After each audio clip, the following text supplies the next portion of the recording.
muri yeZimbabwe ndadzoka zvekare ukaona ndau yandakadai so ziva kuti pane zvakanyanya ende zvakawanda zvinenge zvichiitika. Nhasi ndiri kuona nyaya mashoko ari kutaurwa naadvocate Nelson Chamisa after demonstration yaComrade Bombshell Blessed Geza yaitwa nezuro. So panapa advocate Nelson Chamisa vane mashoko avari kutaura. So but ini ndichinja ndiri kuvhirikidzika nacho ndechekuti mashoko ava vari kutaura mashoko aya ekuti kwanga kwa maybe kana kuti zvinhu zvokuti vanenge vakaprograma kudhara zvakaiswa paschedule or what, I don't even know kuti what exactly is going on. But inini pandiri kuona mashoko avo avari kutaura panapa mashoko ekuratidza kuti vari kutotaura kuti aiwa zvatobo zvatoita. It's like isusu haidudo saka maybe that is the reason why vamwe tisingakwanise kuenda kana kumachechi here cause vamwe vari kuti taluza hope, vamwe vari kuti hope taiwana. But honestly speaking izvi zvinhu zviri kuvhiringidza because tarisai mashoko ava kutaura panapa vari kuti done deal, a little one shall become 1,000 and a small one a strong nation. I the Lord will hasten it in its time. Ndo mashoko avari kubuda vari kutaura panapa. So but maZimbabweans are not happy with anything zvavari kutaura because vanhu vanga vakatarisa kuti vachaona uko vachiindosa demonstration yamudhara Geza, but vanhu vaiboikana manje because kuona kuti onaika mungosiya vanhu vachiita business as usual usiye musina kuonesa vanhu because isusu what we know kuti Harare inokomandwa neopposition of which ndoko haifanira kuitika chinhu chacho ichi. But Harare kwacho kwakatoramba kuchitongo vanhu vaingoramba vachitongoita vari kutongoita vakadaro pasina kuoneka kuti vanhu vari kuda here kuenda zvekuma demonstration kana kuti chi chatakangoona chachakazara mamota emapurisa. Saka pa advocate Nelson Chamisa pari kuvhiringidza kuti vari kuti done deal kuti zvapera zvani zvapera zvaGeza here zvaMnangagwa here zvaChiwenga here because pane zvinhu zvakawanda zvanga zviri kutarisirwa kuti zvinge zvichiitika. Sedha kuti watainzwa kuti Chiwenga anofanira kuwina kana kuluza ndozvo zvakatariswa nevanhu anditi. Ndipo apa mudhara Geza achidedzera mademonstration anofanira kuwina kana kuluza kana kuti ED wacho anofanira kuwina kana kuluza kana vachiti done deal vari kutaura on behalf of Mnangagwa here, on behalf of Chiwenga here, on behalf of mudhara Geza here, on behalf of ani on behalf of vana vakasungwa vaida kunotungamira vachikuita mademonstration maorganizers acho edemonstration macommanders anga vari paground. Ndipo pano patiri kuchazonyazonzwisa kuti zvainyazofamba sei. But panapa maZimbabweans vakawanda vari kubuda panapa ndiri kuona uyo wekutanga ari kuti president we have lost hope, we fear the 2030 will come to pass and the change of constitution and we don't think election will solve our problems, you have been winning since 2018.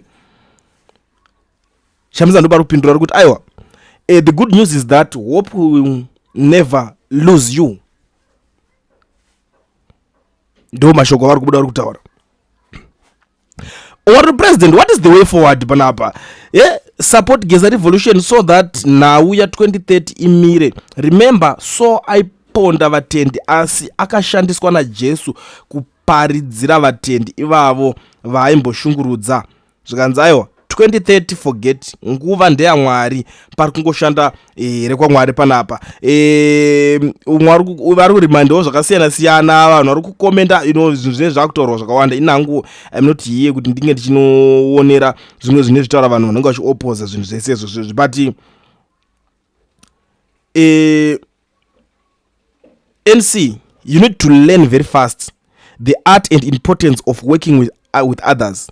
As long as you are that person who wants to do everything alone, claiming to be led by the Holy Spirit, then your journey is a journey to nowhere. Learn or perish.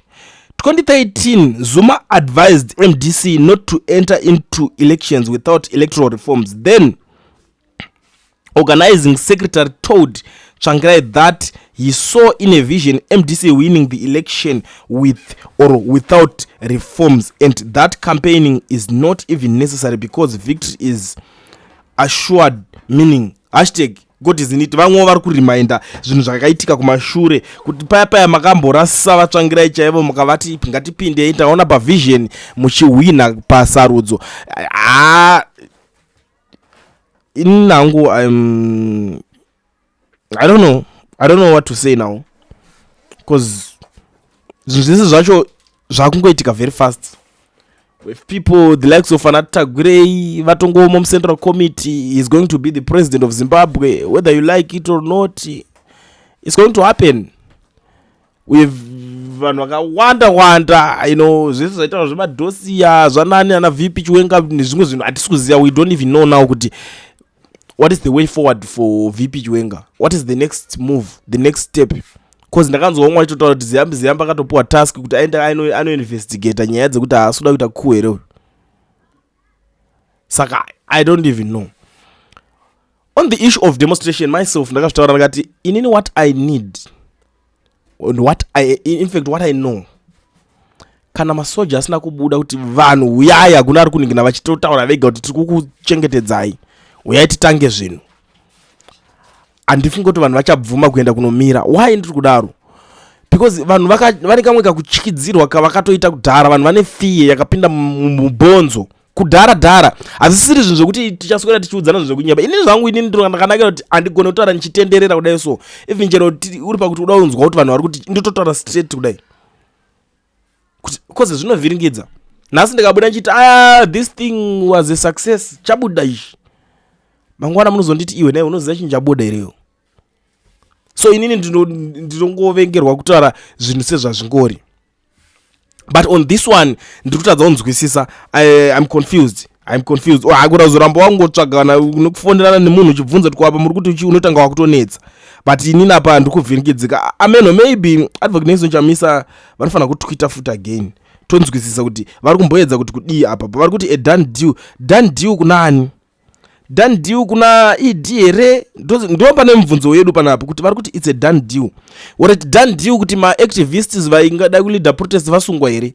Kuti ED atadza kubviswa here, haasina munhu achamunetsa kumberi in the future here? Kana kuti toti kuti Chiwenga pake pamuperera here? Kana kuti kudii? Kana toti Chiwenga zvake zvaita here?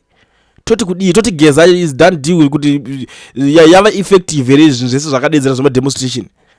Ndo panhu pari kunyatso kuti vhiringidza panapa, honestly speaking. But zviriko zvinowanika, honestly speaking zvinowanika. But ndo mashoko ari kubva nekuna Demostations Chamisa. Handisi kuziva kuti muri kumaonawo sei mashoko avo iwaya.